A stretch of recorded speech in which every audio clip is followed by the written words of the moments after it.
Bonjour à tous. J'aime bien, avant de commencer la formation Kali PV, vous présenter les différents systèmes photovoltaïques qui existent sur le marché, français surtout, parce que vous allez voir qu'il y a énormément de produits, différentes installations, mais sur les principes, vous allez voir, il y a 3 ou 4 à retenir. Je commence par une installation historique, c'est-à-dire à partir de 2008, la plupart des installations c'était des installations qu'on appelait en vente totale. Ça veut dire quoi? Ça veut dire ici on a un champ photovoltaïque composé des panneaux. On sort de la toiture avec des câbles en DC, c'est-à-dire ça veut dire en courant continu. J'attaque le composant principal, l'onduleur.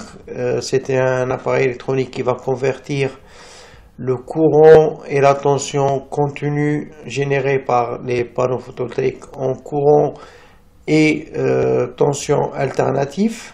Ce courant alternatif, il va être directement injecté sur le réseau.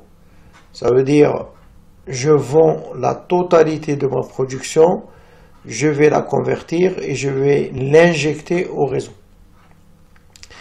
Par rapport à ma consommation, je suis obligé de soutirer ma consommation à partir du réseau. Donc ici, vous voyez au niveau compteur, on a un compteur de production qui va comptabiliser tout ce que je produis. Et on a un compteur de non-consommation qui nous interdit de consommer ma production ou une partie de ma production. Ici, vous avez un compteur de consommation. Donc, on voit bien que on est obligé de faire un cheminement exprès pour la production. Ça veut dire qu'il nous demande de faire une tranchée, si ça n'existe pas, de mettre une gaine spéciale pour acheminer la production de mon électricité produite par les panneaux photovoltaïques. Ici en France, on a des normes. Donc là, pour la vente totale, on a la norme, la 15712-1, qui nous oblige d'avoir des coffrets de protection. Donc ici, on a un coffret de protection DC, où minimum, on a un sectionneur DC. Parfois, on a un parafoudre, mais là, je ne vais pas rentrer dans les détails. Pour l'instant, l'interrupteur sectionneur ici, il permet de mettre, on va dire, par rapport à cette installation, il me permet de sectionner, de séparer les panneaux ici au reste de mon installation. Admettons par exemple je veux changer un onduleur, je suis obligé de déconnecter, on va dire, mon champ photovoltaïque pour être en sécurité. Ici dans le coffret AC, on a au minimum un différentiel. Qui dit différentiel, ça veut dire il protège contre les défauts d'isolement. Ici, ce différentiel, il protège le réseau contre les défauts d'isolement qui peuvent subvenir des panneaux solaires. Après, on a une liaison équipotentielle, une liaison à la terre, donc on verra ça en détail à un moment donné. Cette installation, on la propose rarement en ce moment. Ça existe toujours, hein, on a le droit de le faire. Sauf économiquement, elle n'a pas d'intérêt parce qu'à l'époque, en 2008-2010, on avait un tarif de rachat qui était énorme. On vendait les kilowattheures produits en 60 centimes à l'époque, alors que maintenant, il nous propose de le vendre à 16 ou 17 centimes. Donc ça ne vaut pas le coup parce qu'on achète l'électricité aussi au même prix, à 17, 18, 19, ça dépend des contrats. Et cette installation, ça coûte un peu cher normalement, puisqu'on doit avoir une tranchée pour acheminer, pour séparer la production et la consommation. Au même moment, à l'époque, on avait aussi des installations appelées en vente surplus. On a la même chose, les mêmes composants, la même installation, sauf ici, vous voyez bien qu'on n'a pas une deuxième tranchée. Donc, tout ce que je produis, je l'injecte dans un tableau de consommation. Et là, donc, j'ai le droit de consommer ou bien la totalité de ma production, ou bien une partie, et d'injecter l'autre partie.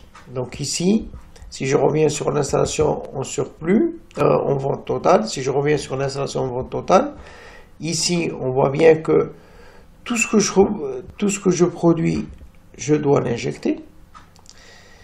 Et ma consommation, elle vient, ici, là, elle vient du réseau. Physiquement, l'électricité, on le sait, elle ne peut pas être stockée. Donc, c'est comme l'eau.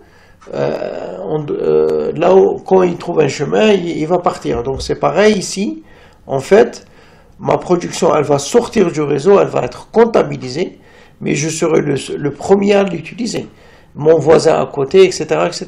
C'est-à-dire, si je suis dans un lotissement, c'est mes voisins les plus proches qui vont utiliser ma production, et moi-même aussi. Voilà. Simplement, elle va sortir du réseau, elle va rentrer.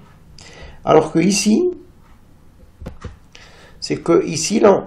Ici, je peux l'utiliser directement. Si j'ai pas besoin, je l'injecte. La nuit, je suis toujours connecté au réseau, donc il n'y a pas de souci.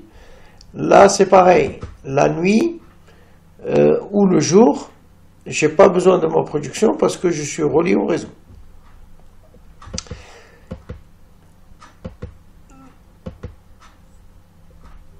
Si je reviens sur le troisième type, c'est que je suis indépendant du réseau. Donc ici, ce qu'on appelle le site isolé. Ça veut dire, là, on voit bien que tout ce que je produis, je vais le stocker dans une batterie, ou bien l'utiliser ici si j'ai des charges AC, ou bien je l'utilise si j'ai des charges DC. Bon, je vais revenir d'ici quelques minutes. Donc je reviens ici sur le surplus. Le surplus, à partir de 2017, on appelle ça en vente en autoconsommation. Ça veut dire quoi? Ça veut dire, je retrouve à peu près les mêmes composants. On a un champ photovoltaïque ici, qui produit de l'énergie contenue. Je vais la convertir en énergie alternative. On a toujours les mêmes coffrets, que ce soit le coffret DC, le coffret AC, parce que j'ai un onduleur qu'on appelle un onduleur centralisé. Ici, on a toujours un sectionneur DC, ici, on a un différentiel au minimum. Et je raccorde tout ça sur le tableau général de la maison. Et à partir de là, mon tableau, toutes mes charges, ils sont reliés au tableau. Donc si j'ai assez de production pour par rapport à ma consommation, eh ben, je vais consommer gratuitement, on va dire. Sinon, si ma consommation est supérieure à ma production, eh bien, j'utilise le réseau. Pareil, la nuit, je vais utiliser le réseau. Si historiquement, on avait, par exemple, deux compteurs de production, compteurs de consommation, les anciens compteurs qui comptaient dans un seul sens, maintenant, obligatoirement, chaque installation en autoconsommation, on va vous mettre le Linky. Le Linky, c'est un compteur qui va compter dans les deux sens. C'est pour ça que j'ai appelé ici compteur de production et en même temps de consommation. Ici, vous avez un appareil, c'est juste le disjoncteur EDF, qu'on appelle appareil général de coupure et de protection, AGCP. Ici, on a la même chose, sauf on utilise ce qu'on appelle un micro-onduleur. Ça veut dire quoi? Ça veut dire, ici par exemple, un micro-onduleur en phase, on a chaque panneau, il est relié à un micro-onduleur. Ça veut dire chaque panneau, il va générer du courant ou de la tension DC, et le micro-onduleur, il va la convertir en AC. Donc, ici, par rapport à cette installation, ici on a un onduleur centralisé. Chaque onduleur, il peut avoir plusieurs entrées. Chaque entrée, on va voir, c'est un nombre minimum de panneaux en série. D'accord? Donc ça, on le verra en détail après. Donc ici, on peut avoir des micro-onduleurs, un micro-onduleur pour 2 panneaux. On peut avoir un micro-onduleur pour 4 panneaux. D'accord? Donc ça dépend des marques. Donc ici, on a éliminé le coffret DC. Parce qu'ici, on a baissé la tension. On est sur des tensions inférieures à 60 volts. Donc, on n'a pas besoin d'avoir un coffret et on ne peut pas le faire. On ne peut pas avoir un coffret DC pour chaque micro-onduleur. Ça ne se fait pas. Voilà. Donc, dans ces coffrets-là, on verra, par exemple, celui-là, c'est un coffret spécial en phase. Parce qu'on a un appareil en plus qu'on appelle Q-relais. D'ici quelques minutes, je vais expliquer sans problème. Voilà, donc il n'y a pas de souci par rapport à ça, sauf en sortant du champ photovoltaïque, on est en AC. Alors que ici, en sortant du champ photovoltaïque, on est toujours en DC. Alors, si je reviens sur le site isolé, donc ce sont des installations quand on n'a pas le réseau, par exemple en Afrique, dans les dom-toms, à la montagne, etc. Donc je suis indépendant du réseau. À ce moment-là, obligatoirement, je dois avoir des batteries parce que la nuit, il n'y a pas la production, donc je dois la stocker. Donc c'est un dimensionnement spécial. Ici, si je regarde bien, on a un champ photovoltaïque qui génère de la tension du courant continu. J'ai toujours la même chose, un coffret de protection, parce que ça c'est la norme en France et dans certains pays. Ici on a un régulateur qui va gérer la charge de la batterie, protéger aussi la batterie. Et on a un onduleur isolé, autonome. Donc ici, par exemple, on peut avoir des charges DC. Par exemple, ce type d'installation, elle peut être dans un camping-car. Hein, c'est pareil. Donc dans un camping-car, je peux avoir, par exemple, des LED qui marchent en courant continu, un petit frigo qui marche en courant continu. Voilà. Donc c'est la même chose. Simplement, il faut comprendre que l'onduleur ici, c'est un onduleur qu'on appelle raccordé réseau. Ça veut dire il doit toujours, il fonctionne tant qu'on a le réseau. S'il n'y a pas le réseau, il va se déconnecter. Alors par contre ici, c'est un onduleur isolé. Donc il travaille et il fonctionne même s'il n'y a pas le réseau. C'est tout à fait normal. Là, les micro-onduleurs, c'est pareil. S'il ne détecte pas le réseau, il ne fonctionne pas. C'est ça qu'il faut retenir par rapport à un onduleur classique, on va dire.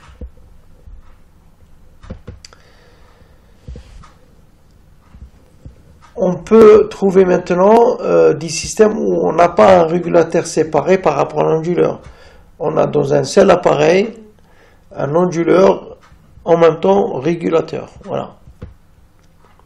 Ici, vous avez une solution dite en autoconsommation et en même temps en autonomie. Alors, c'est une solution Victron. On a ici un onduleur chargeur. Ici, comment ça marche? Vous avez du champ photovoltaïque qui va produire du courant et de la tension alternatif, je peux charger ma batterie. En même temps, je peux convertir le courant continu, la tension au courant continu en alternatif pour alimenter mes charges, que ce soit ici les charges critiques ou les charges autres charges. L'alimentation de ces charges, elle peut venir directement des panneaux photovoltaïques ou bien directement, par exemple la nuit, des batteries, ou bien en même temps de la batterie et du champ photovoltaïque. Et ça, c'est grâce à ce onduleur qui va gérer lui-même, qui gère lui-même sa source. Est-ce que ça vient directement du champ photovoltaïque ou bien de la batterie ou bien des deux. Si je rentre un peu en détail, ce type de solution, on peut aller sur un système backup. Ça veut dire quoi? Ça veut dire ce type de chargeur, d'onduleur, s'il n'y a pas de réseau, il peut fonctionner. En fait, s'il n'y a pas le réseau, il va se déconnecter ici. Et à ce moment-là, il peut simplement alimenter quelques charges critiques, par exemple l'éclairage, par exemple votre frigo, parce que vous estimez que c'est une charge critique.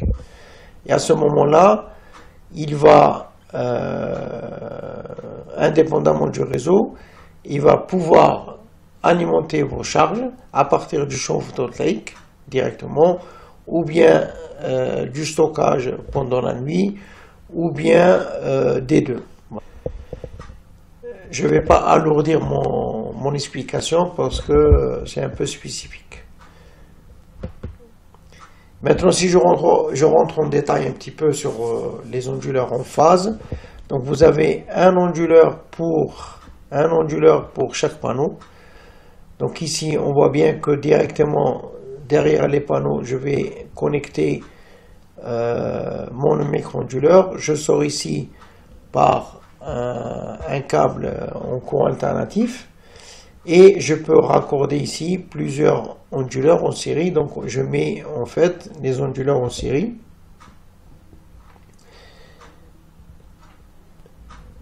Et je peux utiliser ici des connecteurs mâle-femelle et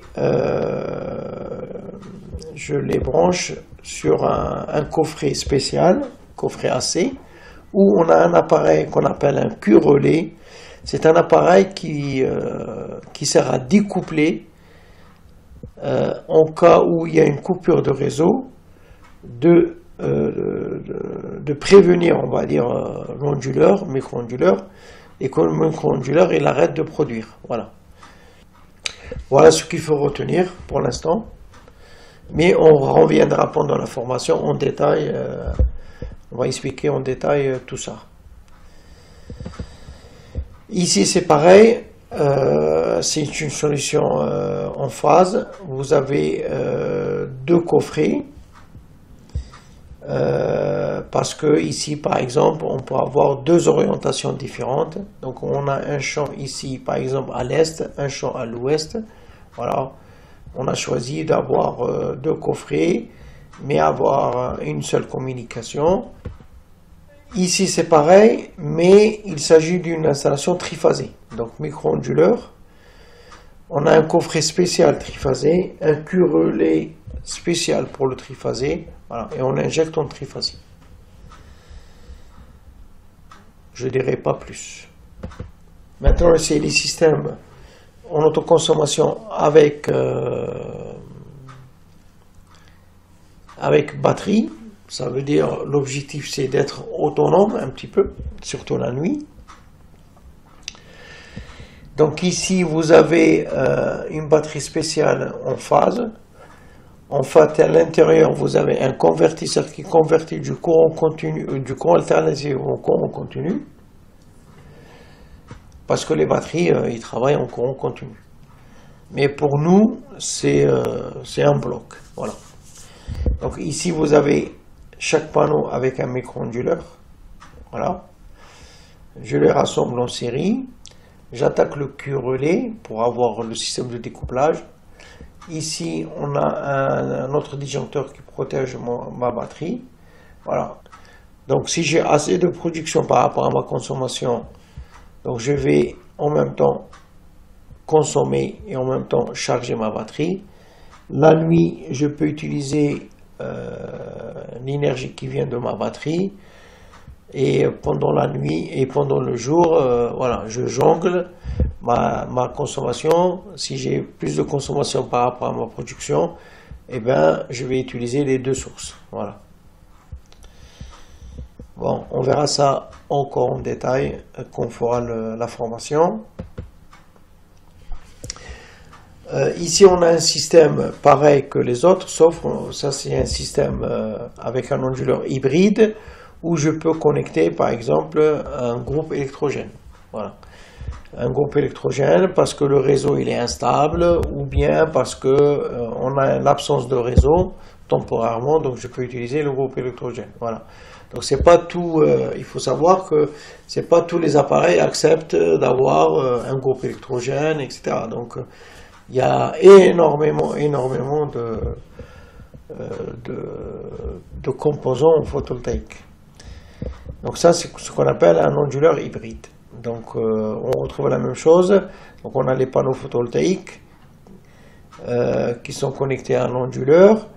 Donc je peux avoir, par rapport à ma consommation, je peux avoir de l'électricité qui vient directement des panneaux, ou bien si j'ai assez de production par rapport à ma consommation, je peux aussi en même temps charger la batterie. Si la batterie elle est déjà chargée, eh ben, elle est chargée. Si j'ai plus de consommation par rapport à ma production, eh ben, je vais utiliser aussi la batterie. La nuit, je vais utiliser la batterie. Si il n'y a pas de réseau, je vais utiliser le groupe électrogène. Voilà, donc c'est une installation un peu complexe à mettre en œuvre, mais ça existe. Alors, maintenant ici, ce que je vous ai dit, on peut avoir des micro-onduleurs pour deux panneaux. Donc ça, c'est la marque AP System qui fait ça. On peut trouver d'autres marques. Donc ici, on a un micro-onduleur pour deux panneaux, un micro-onduleur de panneaux, etc. Donc ça reste un système monophasé. Ici, vous avez un coffret pour le AP System. C'est un coffret classique. Il n'y a pas de queue relais comme c'est le cas d'Enphase. Pour une simple raison, c'est que cet micro-onduleur, il gère lui-même le découplage. Voilà.